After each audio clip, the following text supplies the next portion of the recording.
짧은 시간이지만 이렇게 말씀을 나누고자 합니다. 그 조원교회 와서는 기초에 대해서 얘기를 안 했던 것 같아요. 기초 얘기할 때 이 인용을 많이 합니다. 노래를 막 그렇게 잘하는 건 아니지만 뭐 이렇게 저렇게 하다가 노래를 좀 배우고 부르게 됐습니다. 그래서 노래로 한번 인용을 해보자면 노래함에 있어서 노래를 부릅니다. 기초가 뭐가 있을까요? 노래를 잘 부르려면 이런 기초가 필요하겠다. 네, 도레미파솔라시도. 네, 음정. 네, 음정도 중요합니다. 네, 박자도 중요합니다. 네? 배 힘주기. 네, 전문 용어들이 나오니까 좀 세부적으로 들어가야지 나오는 거고요. 혹시 딱 보통 이제 기초를 얘기할 때 요 세 가지를 저는 먼저 얘기를 합니다. 뭐가 있어야 되고, 뭐를 통해서 나와야 되고, 그리고 이렇게 좀 붙이면 잘 나온다. 무슨 얘기인지 모르시겠죠? 그거는 혹시 세 가지 알겠어요? 네, 두 가지를 맞췄습니다. 처음에는 호흡을 얘기합니다. 호흡이 노래의 기초입니다. 그래서 호흡을 잘 넣지 못하면 소리를 잘 빼낼 수가 없습니다. 그리고 발성, 그러니까 어디를 이용해서 소리를 울려내느냐, 그게 참 중요합니다. 그리고 마지막으로 하나를 얘기하는데 뭘까요? 네? 다 맞추려고 하나요? 네, 제가 맞추겠습니다. 이렇게 발음. 저는 그걸 얘기합니다. 입모양이 또 혀의 위치가 이런 것들이 조금만 수정이 되더라도 노래를 그래도 조금 더 나아지게, 근데 그걸 좀 더 기초적으로 계속 연마를 하면 이게 성장할 수 있는 계기를 둘 수가 있습니다. 그게 이제 기초라고 얘기를 합니다. 더 나은 노래를 부르기 위해서는 이 기초가 정말로 중요합니다. 근데 이제 기초가 부실하면 당연하겠습니다. 더 나은 노래로 나아갈 수가 없습니다. 호흡이 딸리면 노래를 부르다가 이게 탁 먹힙니다. 그래서 고음도 못 올라가고 길게 소리도 내지 못합니다. 그래서 내가 표현하고자 하는 감정을 마음대로 표현해낼 수가 없죠. 근데 마치 노래처럼 노래뿐만 아니라 저희가 살아가는 삶의 이치도 그런 것 같고 저희 신앙도 비슷비슷한 것 같습니다. 그러니까 기초적인 것들이 온전히 이렇게 잘 기반이 다져져 있을 때 좀 더 성숙한, 좀 더 풍요롭고 질 높은 삶으로, 신앙으로 나아갈 수 있는 것 같긴 합니다. 근데 이제 문제가 되는 것이 무엇이냐? 그것은 기초를 이렇게 세워가는 일이, 그리고 그 기초를 내가 잊지 않고 늘 상기하면서 이게 중요하다라고 늘 이렇게 되새기는 일이 때로는 소중히 여겨지지 않을 때가 많고 치무시되는 경향들이 많이 있다는 겁니다. 서두에서 노래로 얘기를 했으니까요. 노래로 이제 또 정리를 해보자면 보통 이제 그 노래를 가르치다 보면 사람들은 그러니까 기초부터 연습할 것이라고 생각을 안 하고요. 그림에 내가 부르고 싶은, 내가 또 그리고 닮고 싶은 가수를 그려옵니다. 뭐 젊은이들한테 박효신 하면 이제 노래 신 아닙니까? 그리고 또 이제 목사님 세대는, 집사님 세대에는 어떤 분이 노래를 잘하셨을지. 이미자, 네, 나훈아, 네, 조용필, 네, 가왕들이 나오네요. 근데 이분들이 이제 머리 안에 떠올라서 기초를 생각하기보다는 더 나은 거, 더 잘난 거, 더 뭔가 화려한 것을 쫓아옵니다. 그래서 더 빨리 불러보고 싶은 마음에 기초를 놓치기보다는 빨리 속성으로 가고 싶습니다. 그래서 한 달? 길게는 6개월. 6개월 안에 내가 조용필을 꺾어버리라. 이런 생각을 6개월도 근데 상당히 많이 잡는 것 같아요. 보통은 막 빨리빨리 나가고 싶어 합니다. 그러니까 기초를 연마하고 되새기고 노력하는 것은 지루합니다. 정말 그렇습니다. 재미없습니다. 그러니까 그게 막 느껴지니까 얼마 지나지 않아서 포기하고 그냥 즐기란다 하고 기초는 무시하고 그냥 노래 불러버립니다. 그러면 그동안 쌓았던 기초는 아무것도 아니게 되고 다시 돌아오게 되는 경우들이 있습니다. 이건 노래뿐만 아니라 기악의 경우도 마찬가지입니다. 기타를 가르쳐보면 12명을 가르치면 한 달 지나면 한 분이 남아 계십니다. 그런 기적이 썰물같이 쫙 빠지는 기적이 있습니다. 기초를 가르쳐드리면 잘 여기를 못 견뎌내는 것입니다. 저희 삶도 마찬가지고 저희 신앙도 아까도 말씀드린 것처럼 비슷한 것 같습니다. 지름길 같고 뭔가 즐거운 것 같고 뭐 속성으로 나가는 것이 좋은 것 같지만 그 길이 때로는 잘된 닦여진 길이 아니라 좀 지나면 낭떠러지 같은 길이 때가 많이 있습니다. 돌아가는 것 같지만 기초를 다지는 것이 중요합니다. 조금 걸리는 것 같지만 기초를 잘 다질 때 롱런 할 수 있고 더 나은 것들을 할 수가 있습니다. 오늘 짧은 시간이지만 기초라는 것에 대해서 생각해 보면서 그리스도인, 교회의 기초에 대해서 잠깐 얘기해 보고자 합니다. 신앙에 있어서 그래서 기초를 바르게 알고 정립해 갈 수 있다면 저희가 하나님께로 나아가는 한 걸음 한 걸음이 좀 더 힘차게, 좀 더 성숙한 형태로 나아가지 않을까, 그런 생각을 해보게 됩니다. 우리 청년들하고 그 성경 공부를 할 때 이 얘기를 많이 합니다. 기초를 잘 다져야 된다. 그런 시간이 좀 되었으면 좋겠습니다. 그 중에 그리스도인, 교회, 기독교라고 하면 가장 큰 기초, 오늘은 마지막 저희가 찬양했던 십자가에서 예수님의 십자가에 대해서 저희가 생각을 해봤으면 좋겠는데요. 총 3가지로 십자가의 의미를 살펴봤으면 합니다. 첫 번째로 십자가는 수치와 고통을 의미합니다. 십자가는 수치와 고통을 의미합니다. 오늘 저희가 읽었던 말씀 마태복음 27장 한번 말씀을 눈으로 보시겠습니까?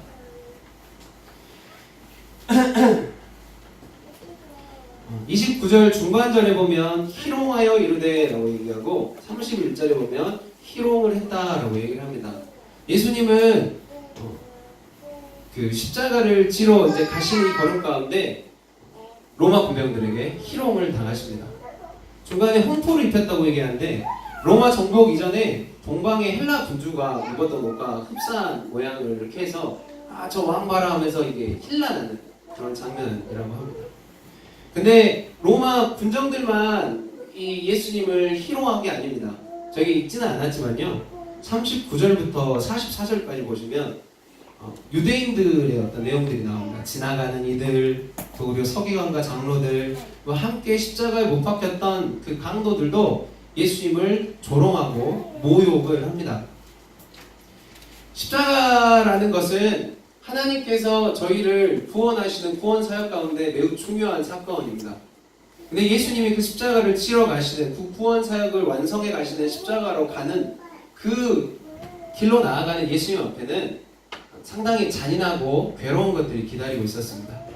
저희가 잘 알 듯 예수님이 십자가를 치러 나아가시는 그 순간순간에 믿고 따랐던, 공생의 기간 동안 예수님과 같이 다녔던 제자들은 뿔뿔이 흩어집니다. 저희가 잘 알듯 베드로는 3번 부인하는 또 결과를 맞게 됩니다. 또 저희가 보았듯이 로마 군병들도 예수님을 조롱하고, 그렇게 따랐던 수많은 무리들이 돌변하여서 예수님을 조롱하고 힐난합니다. 오롯이 예수님은 십자가를 치러 혼자 그 길을 걸어가셨습니다. 사실 신앙생활하면서 십자가 많이 들어서 사진으로도 보긴 했지만 구체적인 어떤 개념들을 몰랐을 때는 그 잔인함에 대해서 더 많이 생각해보지 못했습니다. 근데 이 시간에 잠시 십자가에 대해서 조금 이게 글로 설명한 글이 있거든요. 제가 읽어드릴 테니까 잘 한번 들어보십시오.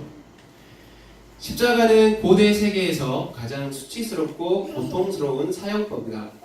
발가 벗겨진 채 군중의 시선 앞에 노출되는 것은 팔레스틴 유대인에게는 특별히 수치스러운 일이었는데다가 범죄자에게 주어지는 맹대와 더불어 사형수는 군중이 보는 앞에서 배설을 해야만 했고 참기 어려운 고통에 시달렸다. 희생자를 십자가에 고정시키기 위해서 밧줄로 묶기도 했지만 예수님의 경우처럼 못으로 박는 경우도 있었다. 손이 묶인 죄수는 피가 흐르는 상처에 몰려드는 벌레를 쫓을 수 없었다.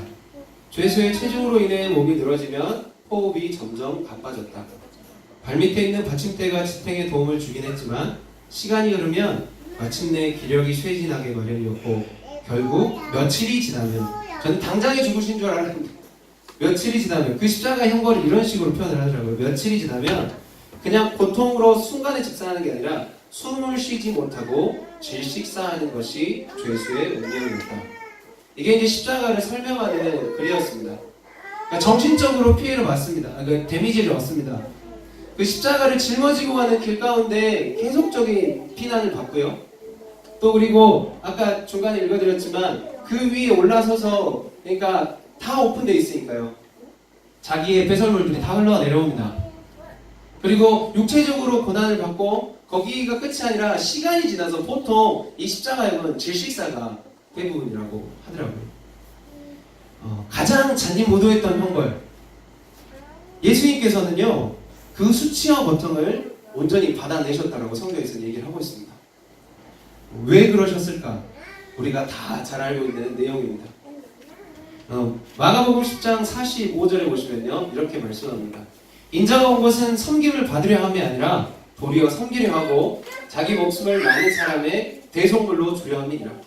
이사야 53장 5절 6절은요 그가 찔림은 우리의 허물 때문이요 그가 상함은 우리의 죄악 때문이라.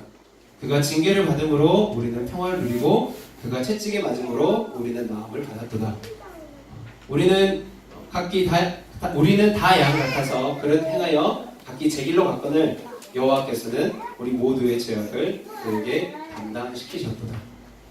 많은 사람의 대속물로 주시기 위하여서 우리의 죄악을 그에게 담당시키셔서 하나님은 자신의 아들을 우리를 위해 죽으시도록 우리를 사랑하셔서 어떤 식으로 예수님을 보내셨냐면 죽으시도록 보내셨다라고 설명드릴 수 있습니다. 죄로 말미암아 죽을 수밖에 없는 운명, 그게 인간이라고 성경에서는 얘기를 합니다. 그게 우리라고 얘기를 합니다. 그런데 그런 우리를 구원하시기 위해서 예수님이 수치와 고통을 당하셨습니다. 좀 더 생각해보면 어찌 보면 그 십자가의 고통, 죽음의 고통은 저희가 받아들이고 저희가 겪어야 될 아픔이고 어려움이고 고통이고 수치입니다. 우리가 받아야 될 수치와 고통을 예수님께서 대신 당하셨다는 사실입니다. 그렇게 우리는 십자가를 바라보며 먼저는 예수님의 그 고귀한 그러나 잔인한 그 수치와 고통을 기억하게 됩니다. 이 앞에 달려있는 십자가를 바라보며 우리는 그 고통을 기억합니다. 동시에 예수님이 그렇게 잔인하게 죽을 수밖에 없었던 그 이유, 우리의 그 경중한 그 죄, 우리가 어떻게 해결할 수 없는 그 죄악, 그 중함과 강력함에 대해서 이 십자가를 보며 우리는 기억하게 되는 것입니다. 두 번째로 십자가는요, 사랑을 의미합니다. 십자가는 사랑을 의미합니다. 로마 시대 당시 가장 잔인한 형벌이 십자가형이었다고 방금 전에 말씀드렸습니다. 그런데 아이러니컬하게 하나님은 가장 잔인한 것들을 가지고 그 잔인한 방법으로 하나님의 가장 강력한 사랑을 보이는 도구를 들어 사용하셨습니다. 저희가 잘 아는 요한복음 3장 16절 이 말씀 저희가 외우죠. 하나님이 세상을 이처럼 사랑하사 독생자를 주셨으니, 하나님이 세상을에는 보통 주일학교 친구들과 할 때는 이렇게 합니다. 여러분들 이름을 들어볼래요? 해가지고 하나님이 정화를 이처럼 사랑하사 독생자를 주셨으니, 여러분들 이름을 다시면 됩니다. 로마서 5장 8절에는 이렇게 말씀합니다. 우리가 아직 죄인 되었을 때 그리스도께서 우리를 위하여 죽으심으로 하나님께서 우리에 대한 자기의 사랑을 확증하셨느니라. 우리가 잘나서가 아니라, 우리가 뛰어나서가 아니라, 우리가 아직 죄인의 그 구렁텅이 속에서 허우적대고 있을 때 미리 먼저 그 아들 예수 그리스도를 십자가에서 죽이셨습니다. 그게 바로 하나님께서 우리에 대한 사랑이라고 로마서에서 증거합니다. 요한일서 4장 9절에서 10절 말씀입니다. 조금 긴데요, 잘 들어봐 주십시오. 하나님의 사랑이 우리에게 이렇게 나타난 바 되었으니 하나님이 자기 독생자를 세상에 보내시는 그로 말미암아 우리를 살리려 하심이라. 사랑은 여기에 있으니 우리가 하나님을 사랑한 것이 아니요 하나님이 우리를 사랑하사 우리의 죄를 속하기 위하여 화목제물로 그 아들을 보내셨습니다. 아멘. 하나님의 사랑이 그곳에 있습니다. 하나님의 사랑이 자기의 독생자를 이 땅에 보내셔서 우리를 살리시기 위해서 보내셨다. 화목제물로 보내셨다. 그 이야기를 성경에서는 이야기합니다. 초대교회 이후로부터 사도들의 그 증거들, 또 그리고 사도의 그 전수를 받아서 전해졌던 수많은 예수 그리스도의 제자들을 통하여서 그 교회의 역사를 통해서 전해 내려오는 주된 내용은 무엇이냐? 다름 아닌 예수님의 십자가 그리고 부활, 그에 관련된 내용들이었습니다. 많은 이들이 그 주님의 그 복음 앞에 섰고 반응하여서 구원을 얻었습니다. 사도들, 또 바울 사도의 메시지, 그들을 따르던 수많은 제자들도 마찬가지였습니다. 그 말씀 앞에, 그 살아계셨던, 죽고 부활하셨던 그 예수님 앞에 서서 그 은혜를 그들이 경험하였습니다. 근데 오늘날도 크게 다를 게 없습니다. 교회가 말하는 것은 무엇이고 교회가 이야기하는 본질적인 것은 무엇이냐? 우리 김주원 목사님과 함께 캠퍼스를 누비면서 사역을 할 때 들고 다니던 종이 쪼가리 하나가 있었습니다. 손바닥만한 건데요. 보통 이제 CCC에서 사형이라고 얘기를 하고 BFC에서는 생명을 주는 사랑이라는 책자를 들고 다닙니다. 책의 제목이 이렇습니다. 생명을 주는 사랑. 하나님께서 당신을 사랑하십니다. 이런 내용입니다. 하나님이 여러분을 사랑하십니다. 죄로 죽을 수밖에 없는 우리를, 고통 속에서 신음하고 있는 우리를 구원하시기 위하여서, 원래 우리가 가지고 있던 기쁨과 행복으로 다시금 인도하시기 위하여서 예수님께서 당신의 죄를 대신 지시고 십자가에서 죽으셨습니다. 이 사실을 믿으십시오 라고 한 내용이 그 손바닥만한 책자 안에 들어있었습니다. 하나님께서 여러분들을 사랑하십니다. 이 생명을 받으십시오. 초대교회에서부터 계속적으로 오늘날의 교회도 또한 저희들도 동일하게 가르치고 전하고 선포합니다. 그것이 무엇이냐? 하나님의 놀라운 사랑, 그 십자가를 전합니다. 저희는 십자가를 통해서 하나님의 사랑을 온전히 배웁니다. 여타 다른 수단으로도 하나님의 사랑을 누리고 깨닫지만 이미도 우리에게 그 보여주신 이 앞에 보이는 그 예수님의 십자가의 희생과 부활을 통하여서 가장 강하고 가장 깊게 그 사랑을 경험합니다. 십자가 희생을 대면하면서 말로만이 아니라 자기 아들을 주시기까지 사랑의 행동을 보이신 하나님의 놀라운 사랑을 저희가 대면하는 것입니다. 그렇기 때문에 이 십자가는 다른 것이 아니라 사랑을 의미합니다. 이 사랑이 우리 모든 이들에게 필요합니다. 저희뿐만 아니라 이 세상 밖에 있는 모든 이들에게 필요합니다. 또한 저희에게도 늘 필요합니다. 절대 잊혀져서는 안 될 것입니다. 마지막으로 세 번째, 십자가는 우리가 나아가야 할 길을 의미합니다. 십자가는 우리가 나아가야 할 길을 의미합니다. 마태복음 16장 24절인데요. 이 말씀에는 예수님이 제자들에게 이렇게 말씀하십니다. 이에 예수께서 제자들에게 이르시되 누구든지 나를 따라오려거든 자기를 부인하고 자기 십자가를 지고 나를 따를 것인가. 아멘. 예수님께서는 제자들에게 말씀하셨습니다. 자기를 부인해라. 그리고 자기 십자가를 지고 나를 따라라. 조금 해석해보면 이렇습니다. 너의 뜻이 아니라 자기를 부인하라는 것은 네 뜻대로 하는 것이 아니라 이제는 하나님의 뜻대로, 어떤 대가가 있더라도 하나님의 뜻을 따르는 삶, 어떠한 희생이 따를지라도 당시의 제자들은 십자가라고 얘기하면 그 형벌이, 그거 지고 가라는 것이 무엇인지 깨달았을 것입니다. 어떠한 대가가 있더라도 하나님의 뜻을 따르는 삶, 꼭 그것이 우리에게 희생을 요구한다 할지라도 이것이 주님을 따르는 그리스도인의 자세, 제자의 자세라고 예수님께서 말씀하셨습니다. 우리의 선배님 바울 사도는요 이렇게 말씀하십니다. 고린도전서 1장 23절에서 24절 중간 부분을 좀 생략하고 말씀드리겠습니다. 우리는 십자가에 못 박힌 그리스도를 전하니 유대인에게는 거리끼는 것이요 이방인에게는 미련한 것이로되 오직 부르심을 받은 자들에게는 그리스도는 하나님의 능력이요 하나님의 지혜니라. 아멘. 바울 사도는요 예수님의 십자가의 사랑, 그리고 예수 그리스도 그분에 대하여 하나님의 능력이고 지혜라고 말합니다. 이것이 뭐라고 얘기할까요? 짱이라고 얘기합니다. 갈라디아서 2장 20절입니다. 내가 그리스도와 함께 십자가에 못 박혔나니 그런즉 이제는 내가 사는 것이 아니요 오직 내 안에 그리스도께서 사시는 것이라. 아멘. 또한 바울 사도는 말합니다. 이제는 내가 죽고 이제는 내가 없습니다. 그러나 내가 없지만 이제 내 안에 계시는 분이 있습니다. 이제는 예수님만 내 삶에 살아 계십니다. 예수님과 함께 십자가에서 이전에 나는 죽고 이제는 하나님의 뜻을 따르는 내가 존재한다. 이제 그 뜻대로 살겠다라고 하는 바울사도의 고백을 또한 우리 바울사도의 편지를 통해서 알 수가 있습니다. 우리 주원교회 귀한 성도 여러분, 십자가는 우리가 나아가야 될 길을 의미합니다. 예수님께서 제자들을 부르시듯 저희 또한 부르시는 일입니다.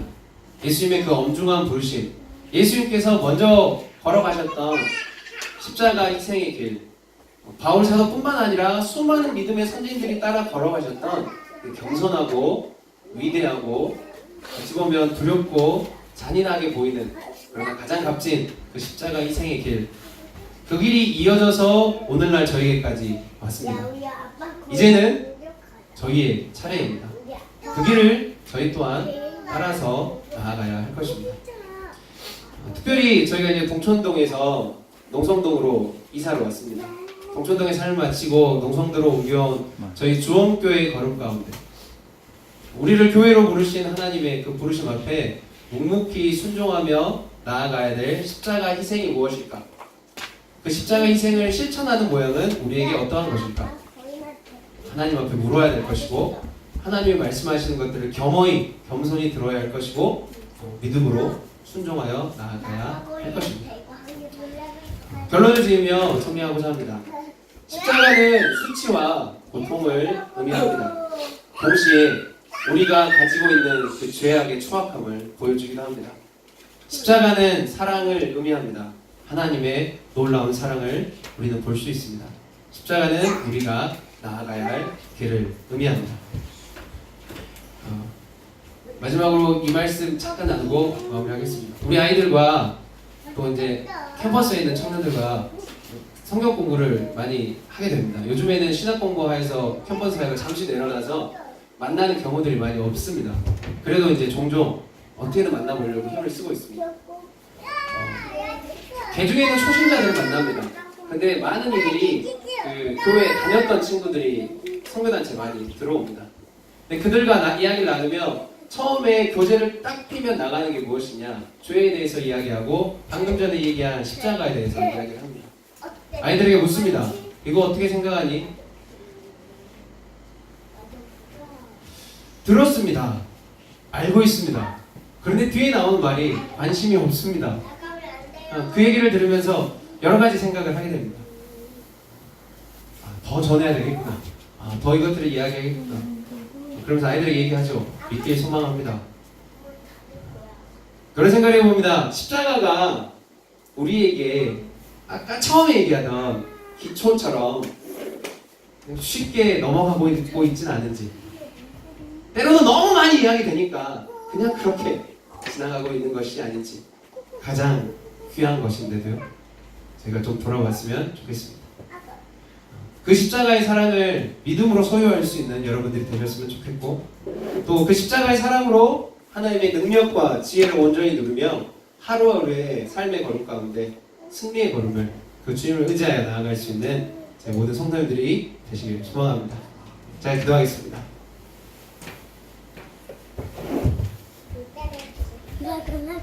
저로 말미암아 죽을 수밖에 없는 저희를 하나님 포기치 않으시고 아들 예수 그리스도를 이 땅 가운데 보내주셔서 우리가 짊어지고 나아가야 될 죄의 대가를 그의 어깨에 짊어지게 하시고 그를 죽기까지 희생케 하셔서 우리를 향한 구원의 길을 열 수 있도록 아버지 그 길로 나아가게 하심, 또 그 사랑을 우리에게 보여주심 감사합니다.